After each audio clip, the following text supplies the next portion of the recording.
What we got right now with Uber drivers in Las Vegas is they're doing like sort of sting operations. These guys come in to give a citation to the driver and impound the car because they're saying you're charging too little. The guys who are coming in to impound the drivers are wearing ski masks and are cuffing drivers. For people who don't know you, would you mind introducing yourself? Yeah, my name is Travis Kalanick, founder and CEO of Uber. Now, Uber has been a revolutionary technology that has changed the lives of many people. Where do you see it going, and what do you think about the regulations that is being put on Uber by different states? Sort of the big vision for Uber is transportation as reliable as running water. And so that's everywhere, and that's for everyone. Look, there are, in transportation, especially taxis, they found a way to outlaw competition, outlaw alternatives. But I think at the end of the day, consumers and drivers are better off when they have choices, right? Consumers have choices for how they get around cities. Drivers have options for how they make a living.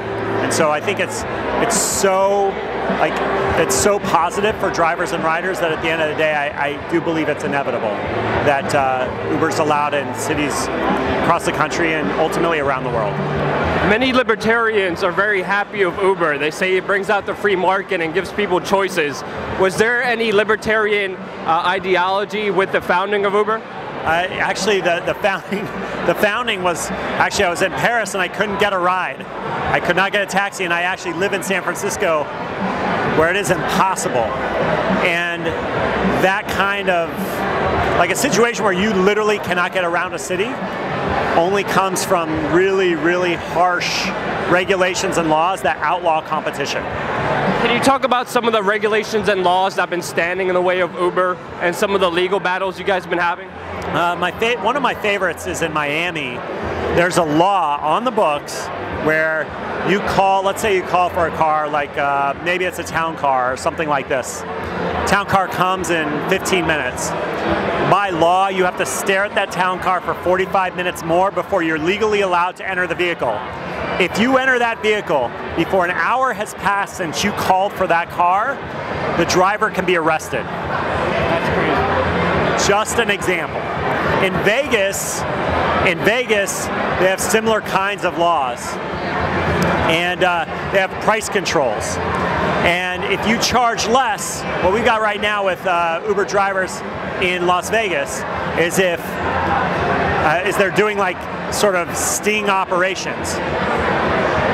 These guys come in to give a citation to the driver and impound the car because they're saying you're charging too little.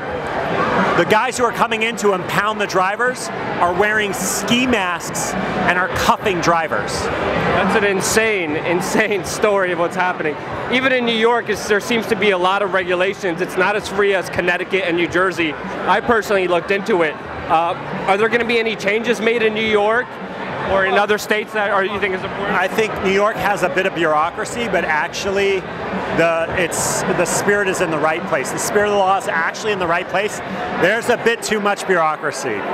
It's not great, but this is one of very few cities that actually just does the right thing for riders and drivers. So, have you guys ever thought about implementing other companies like Tesla or even implementing Bitcoins? Because it seems like Bitcoins and Tesla and all these alternatives are all popping up, and they're providing an alternative to the old ways things were run. Are you guys thinking about that possibly? Look, I think we want to make sure that people can get around their city as efficiently as possible. And so, there are a number of Teslas on Uber around the world. And that's a lot of fun when you can just hop in a Tesla. You push a button, a Tesla comes in 5 minutes. That's a lot of fun. As far as Bitcoin, we probably have to wait for it to get a little more traction before it makes sense for our customers. But we like innovation. We like embracing that kind of innovation. But we also have a limited number of engineers to implement things, so we have to pick and choose wisely. Anything else you'd like to say about the future of Uber? No, I think I got it. I think you got it.